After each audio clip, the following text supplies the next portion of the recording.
What is a neural network? Neural networks are an approach to implementing artificial intelligence. Let's say you want to classify images as having cats or dogs. One way to do this is to have a human look at each image and give their prediction, but this can be slow. So now we want to automate this and get predictions from a computer. At a high level, we want our software to take in an input, the image, and give an output, a prediction.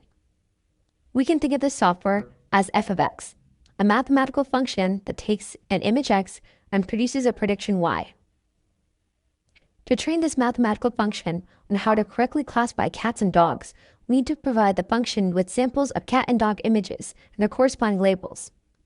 The function's behavior is determined by the parameters inside of it. Initially, the untrained mathematical function will have completely random parameters and will make incorrect predictions. But through a process called backpropagation, the mathematical function will update its parameters to better model the relationship between the input data and their correct labels and produce more accurate predictions. At a basic level, that's all a neural network is, a type of mathematical function that's trained to map input data to output data. Perhaps you've seen a diagram of a neural network that looks like this. Let's go through how we can use a trained neural network to make a prediction. This process is called inferencing. Each blue circle represents something called a neuron, and each column of circles is called a layer. Each line indicates how the data will be passed along in the network. Each neuron takes in values from the previous layer and, based on its trained parameters, applies some algebraic operations to these values to analyze specific patterns in the input. We start out by taking the pixel values from the input image and placing them in the first layer. The neural network then passes these values to the second layer.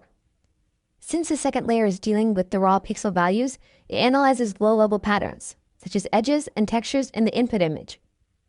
These detected patterns are represented in the values stored in each neuron in this layer, which are called a neuron's activations. Based on the second layer's activations, the third layer analyzes higher-level patterns, such as distinctive body parts, and stores this information in its neuron's activations. Based on the third layer, the final layer of the neural network makes a prediction. At the core, neural networks involve applying a series of algebraic operations to the inputted numbers to model the relationships between the input and output data. These software structures are loosely inspired by the human brain system of biological neurons, hence giving the software structure the name artificial neural network.